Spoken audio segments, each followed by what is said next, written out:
Alright, we're going to introduce a vital introductory topic for any trigonometry course, and that's looking at angles measured in radians instead of degrees. So let's kind of talk about what a radian is. In fact, let's back up and see if we can even talk about what a degree is. Many people don't think about the definition of a degree. So what is it? Well, what is a degree?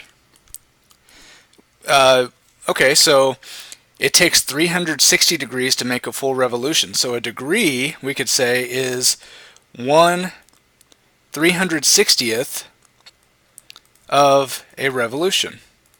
It's kind of a weird thing, right? To think that this is what we're most familiar with probably when we think about rotation. 1/360th of a revolution. Now, a radian, let's talk about a radian. A radian, instead of focusing on, when you look at degrees, you typically focus on rotation around a center point, an origin. Radians have a different approach. A radian takes into account a rotation along a path, a circular path out here. Okay, not a rotation from the center, but traveling along a circular path. So what is a radian? A radian is the angle measure.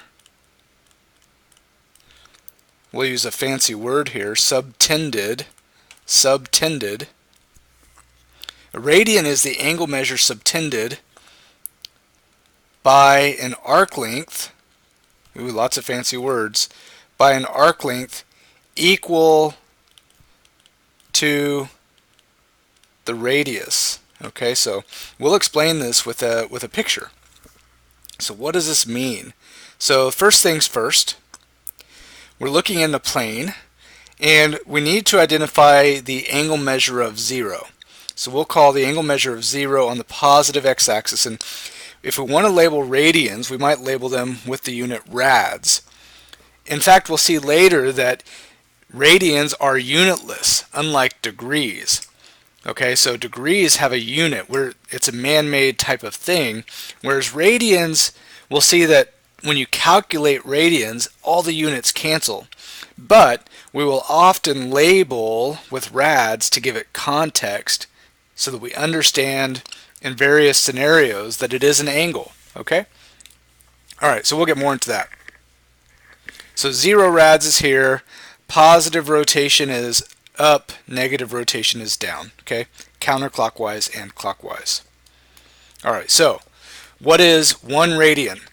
So 1 radian, if we take a circle, which I'm not going to be very good at drawing here, take a circular path of any radius. So let's say we'll call our radius r, right? Call our radius r. Then a radian is the angle measure subtended by an arc length equal to the radius. So an arc length is a distance traveled along the arc. So if I measure out this curved distance, maybe something like this, if I measure out this curved distance, and that distance traveled is the same thing as our radius, so we'll call it r, then the angle that has been swept out or subtended, this angle right here, is 1 radian. Okay, so 1 radian is rotating from 0 to this terminal side. Alright, so that's 1 radian when you travel your arc length the same distance as whatever the radius is. Okay, now so let's see if we can get a better understanding of this concept of radians. For example, in a circle, we know that a full rotation has 360 degrees, right? So let's see if we can figure out for radians what that might be.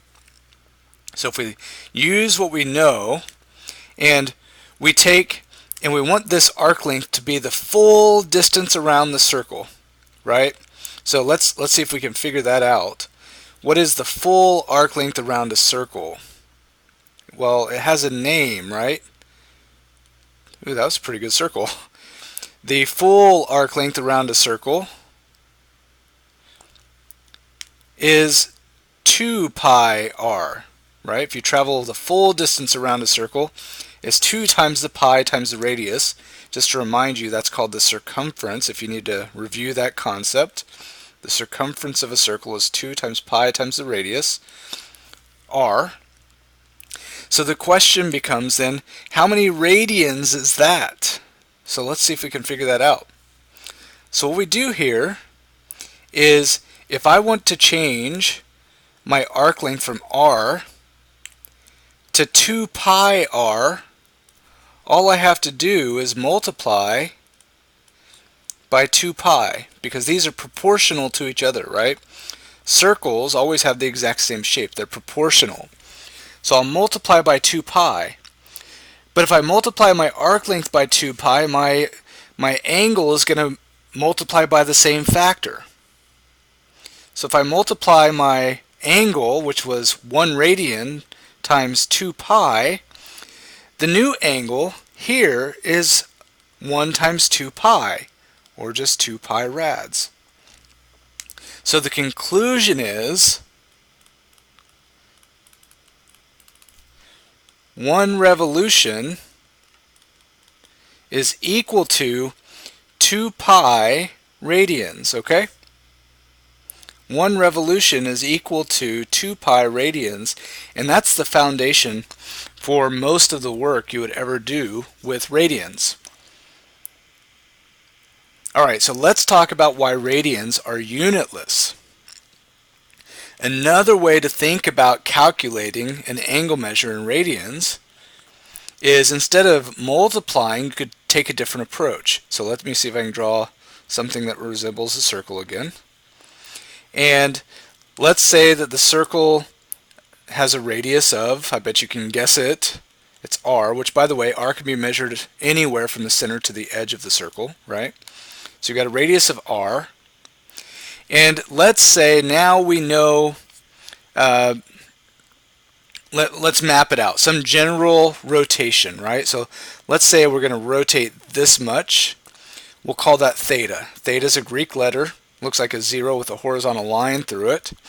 Very commonly used for angles. We draw the terminal side for theta, which is here, right?